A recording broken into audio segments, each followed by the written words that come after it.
संपूर्ण देशाचं लक्ष ज्या निकालाकडे लागून राहिलं होतं त्या 5 राज्यांचे निकाल आज झालेले आहेत आणि त्यामध्ये सगळ्यात महत्त्वाचं ज्याच्याकडे लक्ष होतं ते म्हणजे पश्चिम बंगाल। गेले 15 वर्ष ममता दीदींचं सरकार या ठिकाणी होतं। आपण या 10-12 वर्षामध्ये ऐकलं की प्रचंड मोठ्या प्रमाणात लोकांचं हाल त्या ठिकाणी झालं। कुठल्याही केंद्र सरकारच्या योजनांचा लाभ त्या लोकांना मिळाला नाही। आयुष्यमान भारत सारखी योजना असेल, रेशन देण्याची योजना असेल, या योजना जाणीवपूर्वक ममता दीदी लोकांपर्यंत पोहोचू देत नव्हत्या।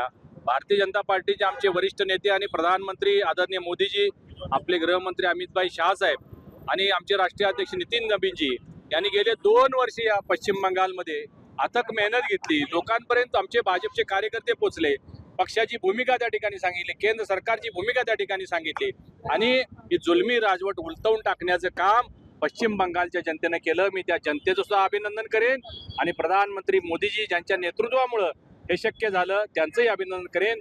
अमित शाह साहेब तर तिथं तळ टोकून राहिले होते, त्यांच्यामुळं हा विजय सुखकर झालेला आहे, त्यांचंही मी अभिनंदन करतो।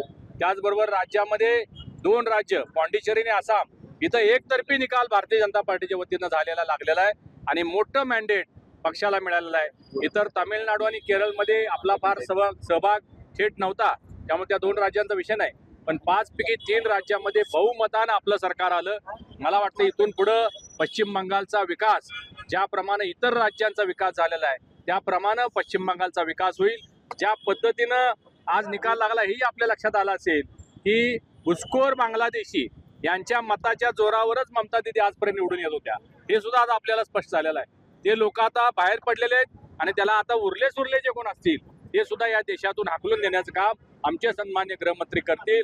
या सर्व नेते मंडळींचं आणि पश्चिम बंगालच्या जनतेचं पुन्हा एकदा अभिनंदन अभिनंदन अभिनंदन।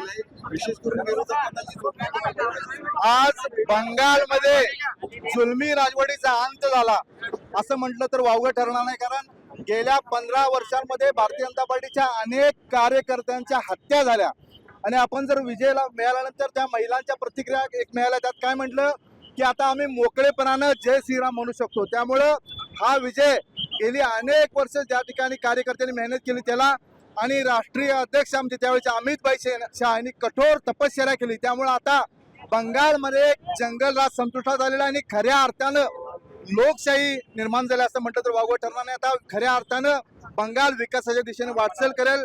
याबरोबरच आसाममध्ये विजयाची हॅट्रिक झालेली आहे आणि पाँडिचेरीमध्ये सुद्धा आपलं सरकार आले, त्यामुळे देशाच्या 21 राज्यांमध्ये भारतीय जनता पार्टी आणि मित्र पक्षांचं सरकार आले। 17 राज्यांमध्ये भारतीय जनता पार्टीचे मुख्यमंत्री झालेले आहे, त्यामुळे सर्वांचं मी मनापासून अभिनंदन करतो।